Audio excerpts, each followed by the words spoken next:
जय सिया राम। प्यारे राम भक्तों, मेरा आप सभी से अनुरोध है कि आप सब मेरी वीडियो को ज़्यादा से ज़्यादा शेयर और सब्सक्राइब करें और अपने प्यारे प्यारे कमेंट से मेरा मान बढ़ाएं।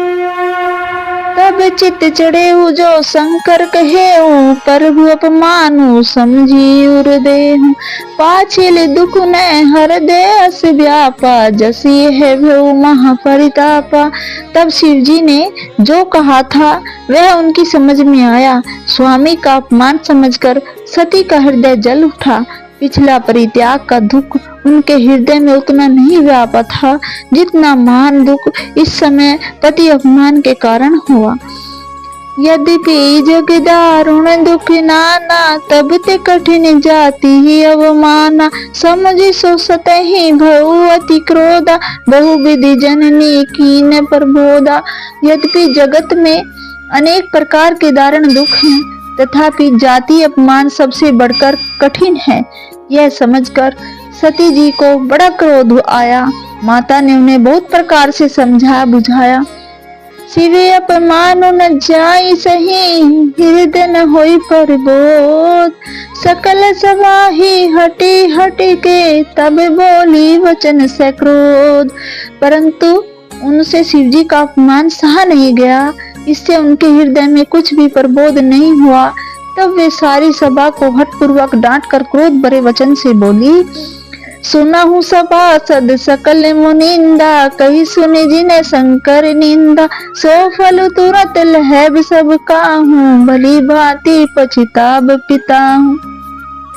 हे सभासदों और सब मुनीश्वरों सुनो, जिन लोगों ने यहाँ शिवजी निंदा की या सुनी है उन सबको उसका फल तुरंत ही मिलेगा और मेरे पिता दक्ष भी भली भांति पछताएंगे। संत शंभो श्रीपति अपबादा सुनई जहाँ तय असी मर्यादा कटई तासु जीव जो बसाई श्रवण मुनि ने ते चले पराई।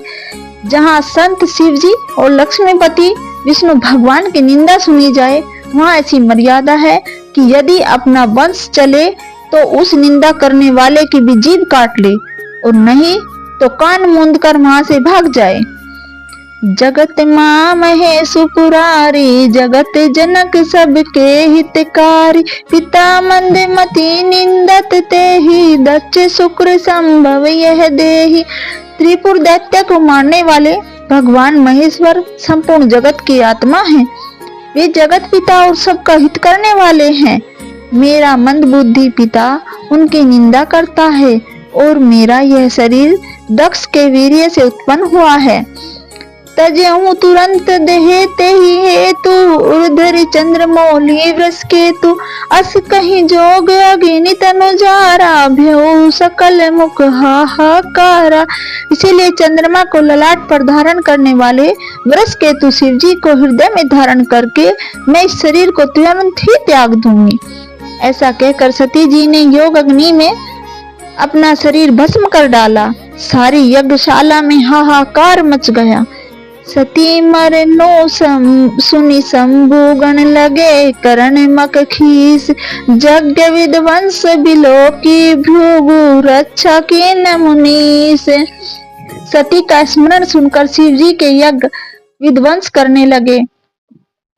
यज्ञ विध्वंस होते देखकर मुनीश्वर भृगु जी ने उसकी रक्षा की।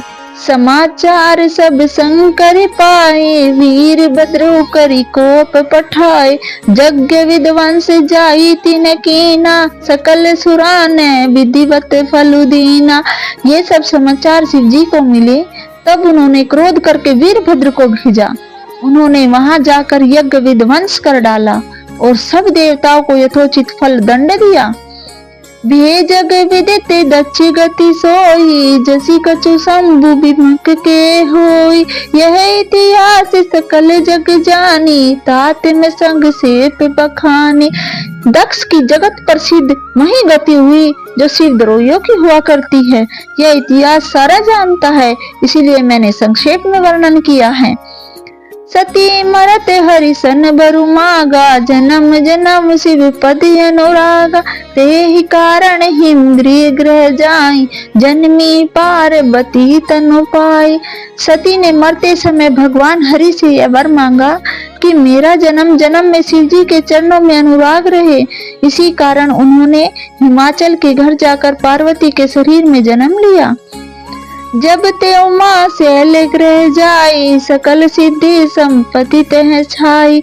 जह तह मुनि है सुहास रम कीने, उचित बास हिम भूधर दीने। जब से उमा जी हिमाचल के घर जन्मी, तब से वहाँ सारी सिद्धि और संपत्तियां छा गई। मुनियों ने जहाँ तहाँ सुंदर आश्रम बना लिए और हिमाचल ने उनको उचित स्थान दिए। सदा सुमन फल सहित सब द्रोम नव नाना जाति, परगटि सुंदर शैल परमणि आकर बहुभांति। उस सुंदर पर्वत पर बहुत प्रकार के सब नए नए वृक्ष सदा पुष्प फल युक्त हो गए और वहाँ बहुत तरह की मणियों की खाने प्रकट हो गई। सरिता सब पुनित जल वही, खग मरग मधुप सुखी सब रही। सहज बयारो सब जीवन त्यागा, गृह पर सकल करई अनुरागा। सारी नदियों में पवित्र जल बहता है और पक्षी पशु भ्रमर सभी सुखी रहते हैं। सब जीवों ने अपना स्वाभाविक वैर छोड़ दिया है और पर्वत सभी परस्पर प्रेम करते हैं। सो शैल गिर जाग रहे आए, जिमी जनो राम भक्ति के पाए। नित्य नूतन मंगल ग्रहतासु, ब्रह्मादिक गावई जसु जासु। पार्वती जी के घर आ जाने से पर्वत ऐसा शोभायमान हो रहा है जैसा राम भक्ति को पाकर भक्त शोभायमान होता है। उस पर्वत राज के घर नित्य नए नए मंगल महोत्सव होते हैं, जिसका ब्रह्मादि यश गाते हैं। नारद समाचार सब पाए, को तू कहीं गिर गे सिधाए। शैल राज बड़ी आदर कीना, पद पखारी बड़े आसन दीना। जब नारद जी ने यह समाचार सुने तो वे कौतुक के से हिमाचल के घर पधारे। पर्वत राज ने उनका बड़ा आदर किया और चरण धोकर उनको उत्तम आसन दिया। नारी सहित मुनि पद सिरुनावा, चरण सलील सबू भवन सिचावा। निज सौभाग्य बहुत गिरि बरना, सुता बोली महली मुनि चरना। फिर अपनी स्त्री सहित मुनि के चरणों में सिर नवाया और उनके चरणोदक को सारे घर में छिड़कवाया। हिमाचल ने अपने सौभाग्य का बहुत बखान किया और पुत्री को बुलाकर मुनि के चरणों पर डाल दिया। त्रिकालज्ञ सर्वज्ञ तुम्हें, गति सर्वत्र तुम्हारी। कहूँ सुता के दोष गुण, मुनि बन हृदय विचारी। और कहा, हे मुनिवर, आप त्रिकालज्ञ और सर्वज्ञ हैं, आपकी सर्वत्र पहुँच है, अतः आप हृदय में विचार कर कन्या के दोष गुण कहिए। कहे मुनि बैसी गुण मृदुबानी, सुता तुम्हारी सकल गुण खानी।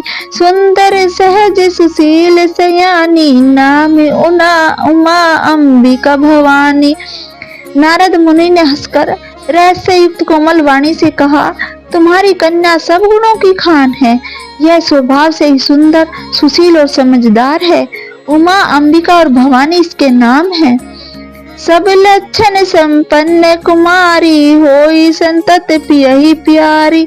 सदा अचल एहि कर विवाता, एहि तेजसु पेयहि पितु माता। कन्या सब सुलक्षणों से संपन्न है।